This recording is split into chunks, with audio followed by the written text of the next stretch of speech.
Assalamualaikum warahmatullahi wabarakatuh. Halo pemirsa, apa kabar Anda hari ini? Beragam informasi akan kami sajikan dari Pulau Sumatera. Bersama saya Wanasari, inilah kabar Sumatera selengkapnya.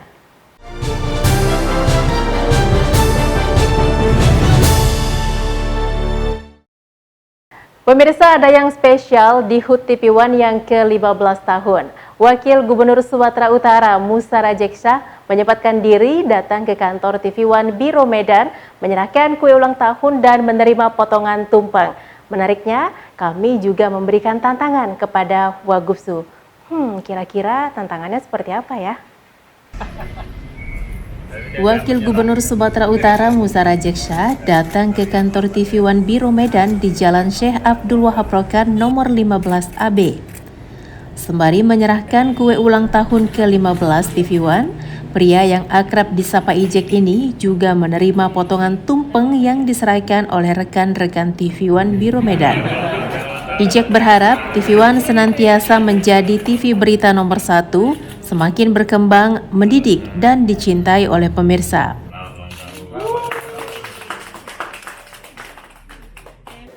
Ya, saya ucapkan selamat ulang tahun TV One yang ke-15. Gak terasa waktu 15 tahun, tapi TV One makin tahun semakin baik, semakin bagus, dan semakin banyak peminat penontonnya. Sukses selalu TV One. Oke, koreksinya dong Pak, kira-kira untuk TV One apa?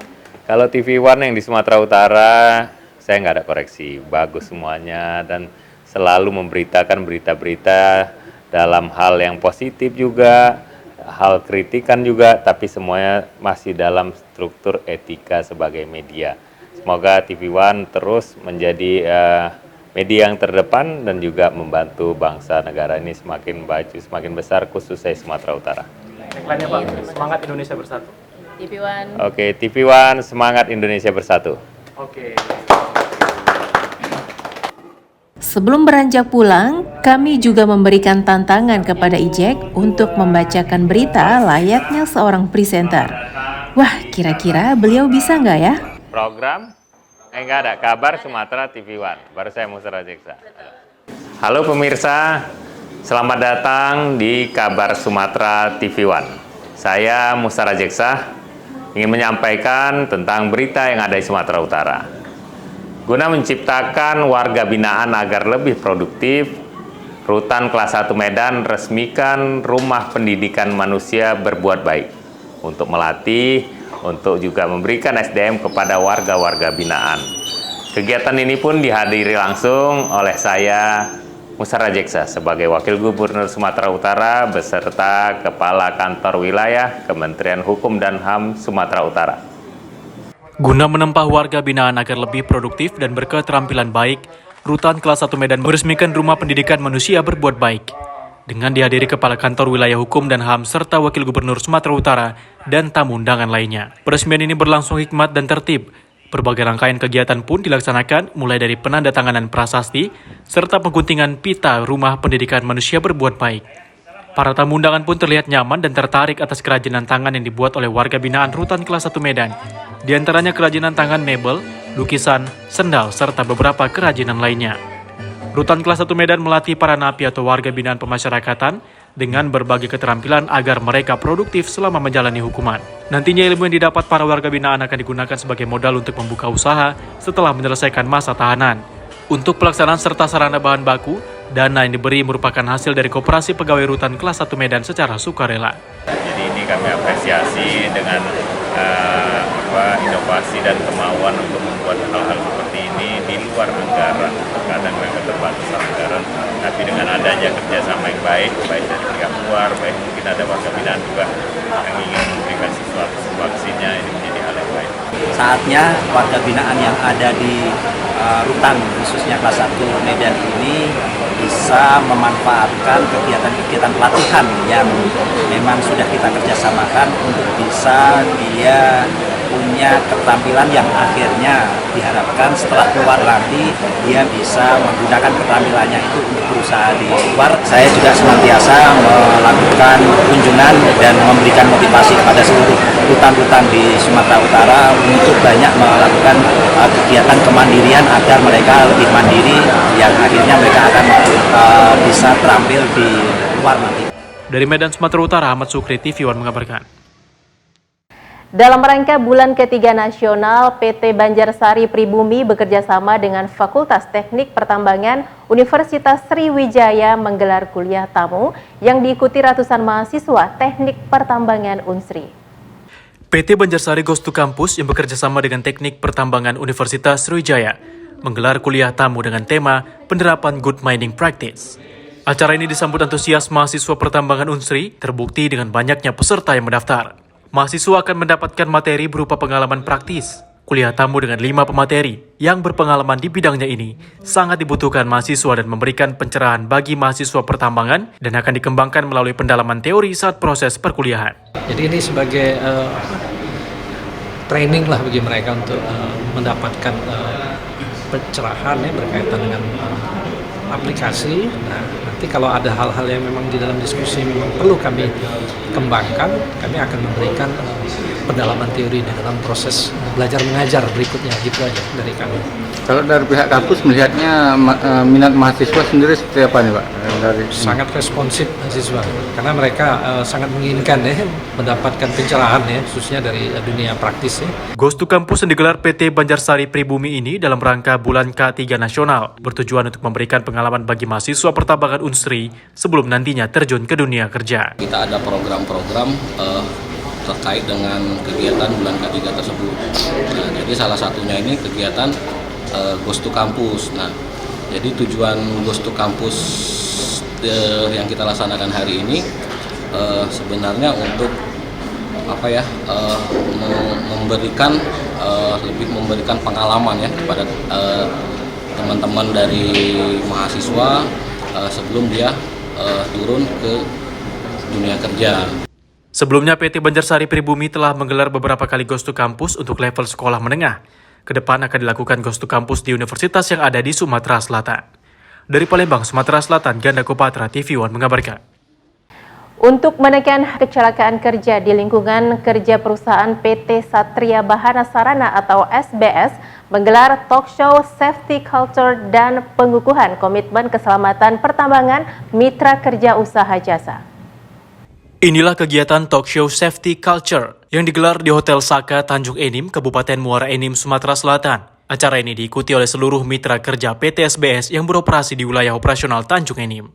Kegiatan ini dihadiri oleh VP Penambangan PTBA, Aloysius Herman Rahangiar, Direktur PT Bukit Multi Investama, Gusti Awahyudi, dan Direktur Operasi Produksi PT SBS, Vicky Agustian. Dalam talk show ini, PT SBS menghadirkan 4 orang narasumber yang berkompeten, yakni Inspektur Tambang Direktorat Teknik dan Lingkungan Minerba Sumatera Selatan, Juni Prianto, dan Inspektur Tambang Dirjen Minerba Kementerian SDM Republik Indonesia, Firmansyah Prianto. Kegiatan ini adalah kita ingin meningkatkan budaya K3 pada masing-masing individu pelaksana pekerjaan terutama di lapangan di tambang. Tujuannya adalah untuk mencegah atau mengurangi atau menghilangkan kecelakaan-kecelakaan yang ada di tambang, baik itu kecelakaan ringan, kecelakaan berat maupun kecelakaan fatal. Sementara itu, Inspektur Tambang Dirjen Minerba Kementerian SDM Republik Indonesia, Firmansyah, mengatakan bahwa pihaknya menyambut positif adanya kegiatan tersebut. Ia berharap agar kegiatan serupa dan budaya penerapan dan pengelolaan K3 di lingkungan perusahaan lebih dimaksimalkan lagi sehingga bisa menekan angka kecelakaan kerja yang ada. Fatality ini kebanyakan terjadi di perusahaan jasa ya, dalam hal ini kontraktor. Maka dari itu pemerintah melakukan enforcement, penegakan regulasi ya, baik itu dari peraturan undang-undangan, peraturan menteri, keputusan menteri, bahkan sampai ke petunjuk teknis. Hal inilah yang kita instruksikan ke teman-teman pelaksana kegiatan usaha pertambangan untuk melaksanakan dengan sebaik-baiknya peraturan maupun regulasi tersebut. Dari Muara Enim, Sumatera Selatan, Kiki Habibi, Ika Nggreni, TV One mengabarkan. Sebagai wujud sinergitas Forum Koordinasi Pimpinan Daerah Batubara, pemerintah Kabupaten Batubara, Sumatera Utara memberikan hibah dan pinjam pakai belasan kendaraan bermotor kepada instansi kepolisian dan TNI. Penyerahan hibah dan pinjam pakai sepeda motor digelar saat kunjungan Kepala Badan Pemelihara Keamanan Kabaharkam Mabes Polri, Komjen Pol Arief Sulistianto, di lapangan sepak bola Blok 88, Kelurahan 50 Kota, Kecamatan 50 Batubara, Jumat 10 Februari 2023. Bupati Zahir dalam sambutannya menyebutkan bahwa kegiatan ini sebagai wujud apresiasi dan penghargaan pemerintah Kabupaten Batubara kepada Polres Batubara dan Kodim 0208 Asahan atas kerjasama yang terjalin baik dalam penanganan COVID-19, pemeliharaan keamanan dan ketertiban masyarakat, maupun dukungan terhadap pelaksanaan tugas-tugas pemerintahan termasuk dalam rangka pengamanan seluruh tahapan pesta demokrasi, pemilihan umum dan pilkada serentak yang akan dilaksanakan tahun 2024. Adapun hibah dan pinjam pakai dari pemerintah Kabupaten Batubara kepada Polres Batubara dan Kodim 0208 Asahan meliputi penyerahan kendaraan dinas kepada Kapolres Batubara dan Dim 0208 Asahan dan Kepala Kejaksaan Negeri Batubara.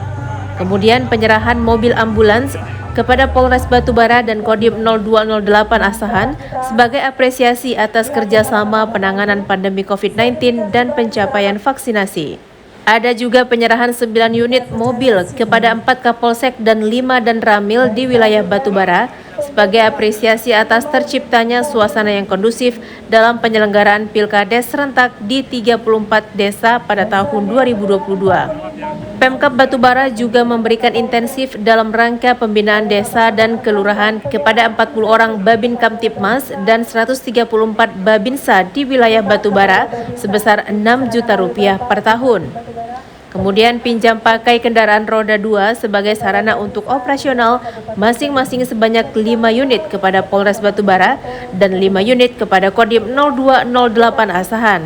Selain itu juga ada hibah tanah, bangunan beserta sertifikatnya dan mobiler kepada Polsek 50 yang terletak di Kecamatan 50 Pesisir sebagai wujud komitmen pemerintah Kabupaten Batubara dalam mendukung pemeliharaan keamanan dan ketertiban masyarakat di Kabupaten Batubara. Dari Batubara, tim TV One mengabarkan. Pesta Hari Ulang Tahun Gereja Huria Kristen Batak Protestan atau HKBP Sibuluan ke-140 sukses dan meriah. Acara ini dihadiri oleh PJ Bupati Tapanuli Tengah, Elvin Elias Nenggolan, dan Bupati Nixon Nababan yang diwakili oleh Asisten Pemerintah Kabupaten Tapanuli Utara. Puncak perayaan HUT ke-140 Gereja HKBP Sibuluan dilaksanakan Minggu 5 Februari 2023 dengan diawali ibadah Minggu.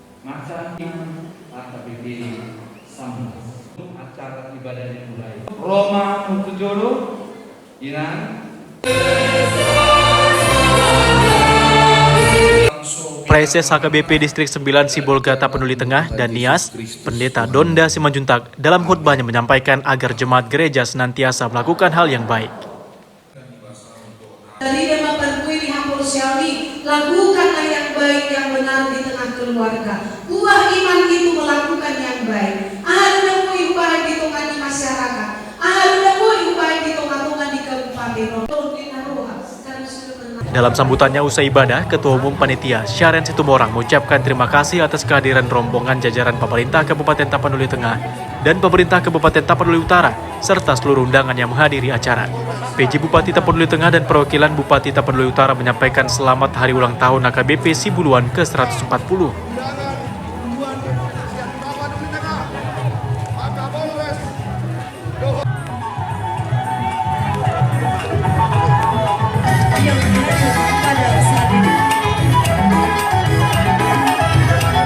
Gereja HKBP Sibuluan telah berusia 140 tahun. Banyak hal yang telah dilewati sepanjang perjalanan pelayanan di Gereja HKBP Sibuluan. Tetapi kita tetap bersyukur karena kasih-Nya kita tetap dapat sampai pada saat ini. Baiklah Bapak dan Ibu, hadir. Salam. Yang kami hormati Bapak PJ Bupati Tapanuli Tengah, Bapak Elvin Elias Nenggolan, abala lasdoro hatta di pertikionon, dia ka tamu nang Rodison, asa lam marlas ni roha hita di nama mestahon, hari ulang tahun HKBP Sibuluan na pa 140 tahun.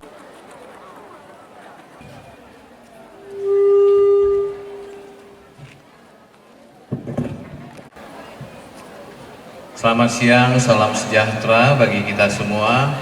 Shalom. Dan pada hari ini, khususnya kami dari pemerintah Kabupaten Tapanuli Tengah memberikan apresiasi kepada seluruh pelayan Tuhan yang ada di gereja ini. Terima kasih Amang dan Inang. Siang Bapak Bupati dan keluarga, jalan selamat ulang tahun Pak. Pada saat Bapak Bupati Nixon Nagodan, Bupati Tapanuli Utara, Tuhita Saluk Najala Tarnobi Tuhan Muruas di HKBP.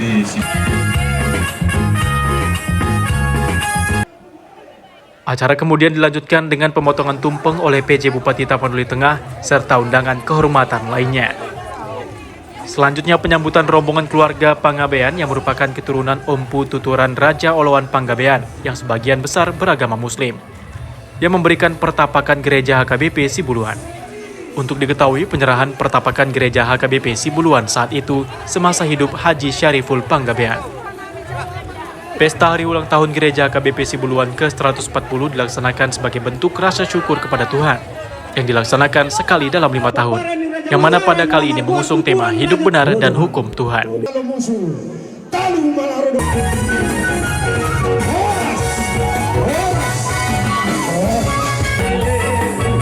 Dari Kabupaten Tapanuli Tengah, Sumatera Utara, Syaren Situmorang, TV One mengabarkan. Ribuan warga bersama simpatisan dan pengurus Partai Golkar Sumatera Utara hadir dalam syukuran perayaan Natal Oikumene 2022 dan Tahun Baru 2023 bertepat di lapangan SD Plus 3 Balata, Kecamatan Jorlang Hataran, Kabupaten Simalungun, Sumatera Utara.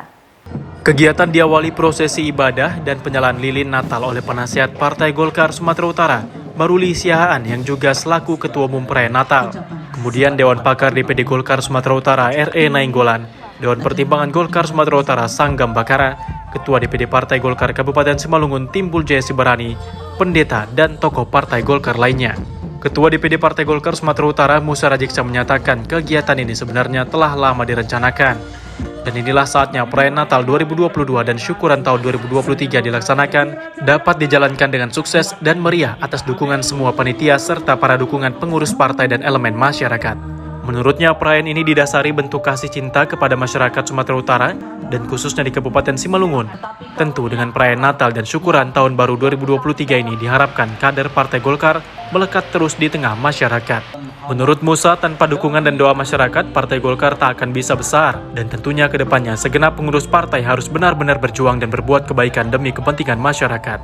Musa juga meminta semua tokoh agama, pemuda, beserta lapisan masyarakat untuk mendukung kemenangan Golkar dalam Pilpres, Pileg pada pemilu tahun 2024 mendatang. Di dalam Partai Golkar, semua agama dalam kadernya, semua agama ada di Partai Golkar dan kita menghormati seluruh umat beragama. Dan perayaan ini salah satu tanda hormat kita dan juga rasa kebersamaan kita dengan saudara-saudara kita umat Kristiani dalam pelaksanaan perayaan Natal ini tahun 2022 dan syukuran tahun 2023. Ini merupakan sukacita dari seluruh pengurus Golkar, Partai Golkar, kader Golkar, dan seluruh simpatisan bersama-sama merayakan hari yang sangat berbahagia pada hari ini. Inilah bentuk komitmen dari Partai Golkar bersama-sama dengan seluruh rakyat Simalungun untuk bisa membangun kampung halaman ini ke depan bersama Partai Golkar. Demikian. Rangkaian kegiatan untuk Natal tahun 2022 dan syukuran tahun baru tahun 2023, Partai Golkar Sumatera Utara mulai dilaksanakan rangkaian kegiatan sejak tanggal 10 Februari 2023, yaitu perayaan dan juga undangan Presiden 9 pentingan dan juga sekaligus membagi sembako di tempat Yaswan dan juga Utara dan Pasar Murah dan Pasar Murah dan UMKM. Acara yang berlangsung hingga malam hari ini juga dimeriahkan oleh artis-artis ibu kota seperti Rani Simbolon, Dorman Manik, Style Voice, dan artis daerah lainnya. Kegiatan ini juga dirangkai dengan penarikan undian dengan berbagai hadiah menarik dan door prize 1 unit sepeda motor yang disediakan oleh panitia acara. Dari Kabupaten Simalungun, Sumatera Utara, Daud Sitohang, TV One mengabarkan. Pengurus Persatuan Perawat Nasional Indonesia atau PPNI Provinsi Sumatera Utara resmi dilantik. Pelantikan ini dilakukan langsung oleh Ketua Umum DPP PPNI Harif Fadilah. Pelantikan pengurus Persatuan Perawat Nasional Indonesia Provinsi Sumatera Utara masa bakti 2022 hingga 2027 berlangsung di Hotel Adi Mulia Medan. Pelantikan pengurus PPNI Sumatera Utara turut dihadiri Ketua Umum DPP PPNI Harif Fadilah. Usai melantik pengurus PPNI Sumatera Utara, Ketua Umum DPP PPNI Harif Fadilah mengatakan, pengurus PPNI punya 3 tanggung jawab, yakni kepada anggota, profesi, dan masyarakat. Begitu juga PPNI harus menjadi organisasi yang handal, dicintai masyarakat, dan disayangi pemerintah. Harif Fadilah dalam sambutannya menjelaskan telah banyak dilakukan PPNI bagi anggota, salah satunya meluluskan sebanyak 40.000 perawat. Sementara itu, Ketua terpilih DPW PPNI Sumatera Utara, Masur Al-Haskiani, mengatakan dalam waktu dekat, PPNI Sumatera Utara akan segera menyusun program kerja sesuai dengan bidang masing-masing. Agar nantinya pelaksanaan bidang kerja telah dituangkan dalam Musyawarah Nasional PPNI di Bali pada tahun lalu dapat dilaksanakan baik di tingkat provinsi maupun kabupaten kota.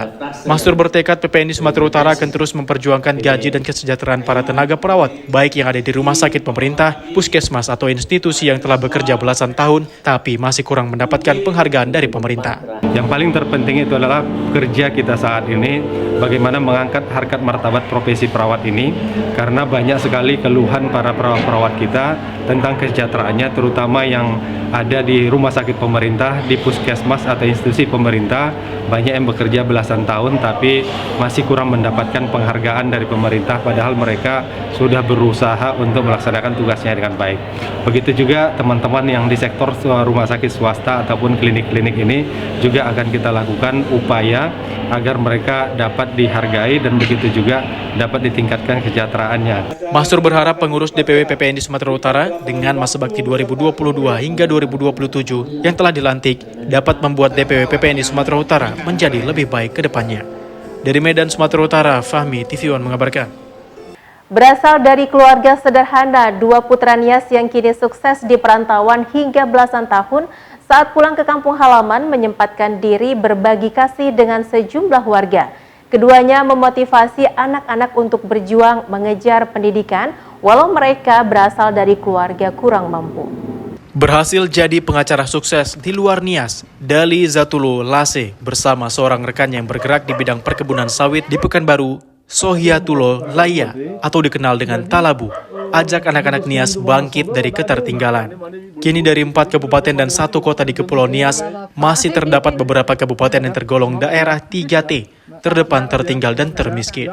Walau telah sukses di perantauan dengan segala capaian yang mereka raih, keduanya tak pernah lupa untuk membangun semangat anak-anak Nias untuk berjuang meraih pendidikannya lebih tinggi.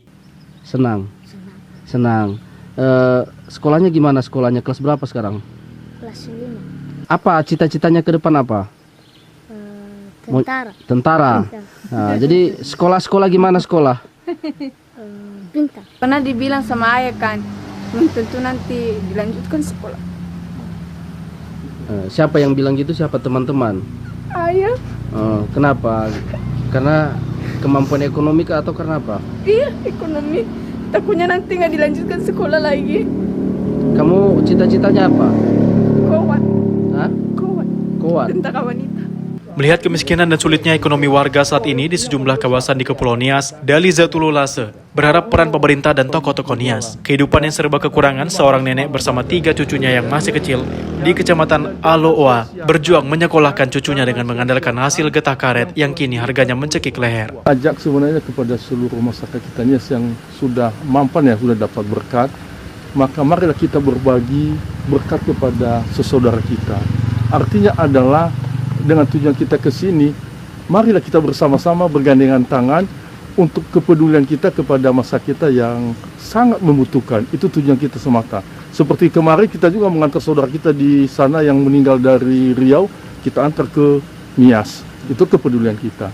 Tak saja persoalan pendidikan dan kemiskinan yang kini mereka temukan, seorang lansia yang terlantar karena tak punya anak turut mereka selamatkan ke panti jompo agar dapat hidup layak. Akibat minimnya perhatian pemerintah dan pihak organisasi keagamaan yang mestinya peduli dengan kondisi warga tersebut. Dari kota Gunung Sitoli, Kepulauan Nia, Sumatera Utara, Oni Manhalawa, TV One mengabarkan. Untuk mencegah kasus polio, puluhan ribu balita di Batubara, Sumatera Utara akan mendapatkan vaksin polio serentak. Pencanangan Subpekan Imunisasi Nasional atau PIN polio di Batubara diluncurkan Bupati Batubara Zahir didampingi Bunda Paut Batubara Maya Indriasari Zahir serta Kadis Kesehatan Pengendalian Penduduk dan Keluarga Berencana Batubara Wahid Husairi di TK Negeri Pembina Kecamatan Sesuka Batubara pada Senin lalu. Dalam pencanangan Subpin polio ini, Bupati memberikan langsung vaksin tetes polio kepada sejumlah anak. Ia mengatakan Subpin polio ini digelar serentak di 4 provinsi, yaitu Aceh, Sumatera Utara, Sumatera Barat, dan Riau. Di Batubara sendiri terdapat sebanyak 39.025 anak usia 0 hingga 59 bulan yang menjadi sasaran Subpin polio yang digelar 13 hingga 19 Februari 2023. Zahir mengimbau agar seluruh orang tua membawakan anak mereka ke posyandu, puskesmas, sekolah, dan pos imunisasi lainnya untuk mendapatkan vaksin tetes polio secara gratis. Dari data yang diambil dari di Batubara ini umur anak yang 0 sampai dengan 15 itu ada lebih kurang 39.000 lebih. Ya, 39.000. Target kita seminggu harus tuntas. Jadi kalau 1 minggu tuntas dengan 12 kecamatan per hari itu cuma 500 orang saja. Tentang hari ini, nah, kita harapkan seluruh elemen masyarakat, orang-orang tua, guru, kepala desa, TNI, Polri, ini harus sama-sama menggemakan ini, menyuarakan ini, supaya seluruh anak-anak yang berumur 0 sampai 59 itu semua dapat divaksin, diimunisasi polio. Dari Batubara, Sumatera Utara, tim TV One mengabarkan. Sebagai bentuk mempererat silaturahmi, Pertumpuan Sinaga Dohot Boru Muslim Pengurus Sektor Deli Serdang Bedagai dan Tebing Tinggi resmi dilantik. Kegiatan ini pun dihadiri langsung Bupati Serdang Bedagai sebagai tamu kehormatan. Berlokasi di Pantai Bali Lestari, Serdang Bedagai, ratusan masyarakat Dohot Boru Sinaga hadir dalam rangkaian pelantikan Pertumpuan Sinaga Dohot Boru Muslim, Pengurus Sektor Deli Serdang, Serdang Bedagai, dan Tebing Tinggi. Berbagai agenda dilakukan mulai dari pembacaan ayat suci Al-Quran, pelantikan pengurus, penyematan topi tali-tali kepada ketua pengurus, dan berbagai kegiatan lainnya. Dilangsungkannya acara ini bukan hanya sebagai euforia pelantikan, melainkan sebagai wadah mempererat tali persaudaraan seluruh marga Sinaga, terkhusus di Sumatera Utara. Sejatinya perkumpulan Parsadaan Pomparan Toga Sinaga dan Boru atau PPTSB wilayah Sumut dibuat bukanlah sebagai bentuk pengkotak-kotakan, melainkan upaya agar para masyarakat yang bermarga Sinaga semakin kuat dan kompak bersilaturahmi hingga ke penjuru negeri. Ucapan terima kasih kepada pendukung acara ini, termasuk Bapak Bupati, kemudian dari stakeholder yang lain, termasuk BMD kita di Sumatera Utara. Sinaga Muslim ini adalah bagian dari Pomparan Toga Sinaga Dohot Boru yang sudah masuk di anggaran dasar anggaran rumah tangga, dan untuk itu sekali lagi adalah bagian daripada untuk penguatan dan peningkatan prestasi khususnya kita yang warga Sinaga di Indonesia. Baik, jadi sekali lagi bahwasanya perkumpulan Sinaga ini adalah untuk meningkatkan prestasi dan juga untuk silaturahmi. Karena itu kepada semua warga negara Indonesia yang memiliki marga Sinaga, mari kita tunjukkan identitas kita, marga kita, dan dengan marga ini mudah-mudahan akan memperbanyak silaturahmi sekali lagi, meningkatkan prestasi kita untuk saling mengenal, dan khusus untuk Muslim juga untuk memperkuat persatuan dan kesatuan. Nah, jadi ini bagian dari mempersatukan, bukan memisahkan, tapi mempersatukan bagaimana Serdang Bedagai suku-suku ini bisa bersatu melalui forum-forum seperti ini. Kami sebagai Bupati dan juga Kesbang membina. Dari Serdang Bedagai, Sumatera Utara, Ahmad Syukri, TV One mengabarkan. Sebanyak 4 pimpinan kecamatan, Badan Pengurus Harian Dewan Pimpinan Cabang Aliansi Masyarakat Peduli Keadilan dan BPH DPC AMPK resmi dilantik. Acara ini pun dihadiri langsung Ketua Umum DPP Aliansi Masyarakat Peduli Keadilan, Rahman JP Huta Barat. Berlokasi di Wisma Tanjung, Kecamatan Tanjung Morawa, Deli Serdang, Sumatera Utara, ratusan anggota dari 4 kecamatan Aliansi Masyarakat Peduli Keadilan tampak semangat dalam menghadiri acara pelantikan. Dengan mengusung tema Rakyat Bersatu Pasti Sejahtera, AMPK milik rakyat, acara yang dihadiri oleh pengurus Dewan Pimpinan Pusat Aliansi Masyarakat Peduli Keadilan dan seluruh pengurus DPC se-Kabupaten Deli Serdang begitu meriah. Dalam pelantikan tersebut, masing-masing pengurus Kecamatan Tanjung Morawa, STM Hilir, Hamparan Perak, dan terakhir Kecamatan Bangun Purba menjabarkan program yang telah dilaksanakan untuk kemajuan AMPK. Pemberian pataka kepada masing-masing ketua kecamatan menjadi simbol sahnya kepengurusan 4 kecamatan tersebut.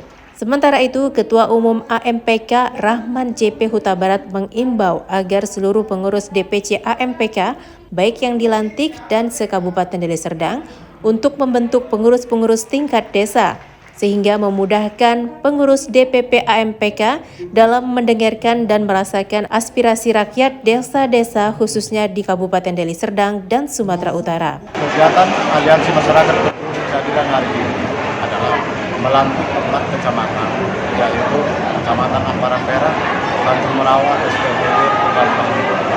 Adapun tujuan kita untuk melantik rekan-rekan kita, rekan-rekan juang di daerah adalah untuk menyambung lidah daripada DPP tentang persoalan-persoalan rakyat yang ada di daerah masing-masing. Jadi selama ini kami DPP langsung turun ke daerah-daerah. Kali ini kami sudah ada perpanjangan tangan, yaitu DPC-DPC yang sudah kita lantik hari ini. Dan kami juga berharap DPC-DPC juga nantinya akan mengembangkan aliansi ini di tingkat desa, bahkan di dusun-dusun, agar mudah kita menyerap aspirasi rakyat. Dari Deli Serdang, Sumatera Utara, Ahmad Syukri, Edi Syahputra, TV One mengabarkan. DPRD Kota Medan menggelar rapat paripurna beragendakan peresmian pemberhentian dan pengangkatan penggantian antar waktu atau PAW sekaligus pengambilan sumpah anggota DPRD Kota Medan sisa masa jabatan 2019-2024. Rapat paripurna yang berlangsung di gedung DPRD Kota Medan, Jalan Kapten Maulana Lubis, Selasa 14 Februari kemarin, dibuka oleh Ketua DPRD Kota Medan Hashim dengan didampingi Wakil Ketua Ikhwan Ritonga dan Bahrum Syah dan para anggota DPRD Kota Medan. Rapat paripurna ini juga dihadiri langsung Wakil Wali Kota Medan Aulia Rahman. Rapat paripurna dengan agenda peresmian pemberhentian dan pengangkatan penggantian antar waktu sekaligus pengambilan sumpah anggota DPRD Kota Medan sisa masa jabatan 2019-2024 atas nama Raden Muhammad Khalil Prasetyo dari fraksi Gerindra.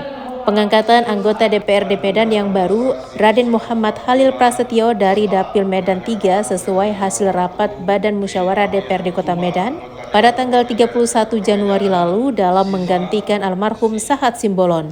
Pada pengangkatan Raden Muhammad Khalil Prasetyo menjadi anggota DPRD Medan sisa masa jabatan 2019-2024 turut dilakukan dengan pengambilan sumpah janji yang dibacakan langsung oleh Ketua DPRD Kota Medan Hashim. Hashim mengatakan dengan resmi dilantik Raden Muhammad Khalil Prasetyo menjadi anggota DPRD Kota Medan. Hashim berharap ke depannya Raden Muhammad Khalil Prasetyo dapat menjalankan tugas dan tanggung jawab sebagai wakil rakyat sehingga dapat memperjuangkan aspirasi masyarakat Kota Medan. Dengan resminya sebagai anggota DPRD Kota Medan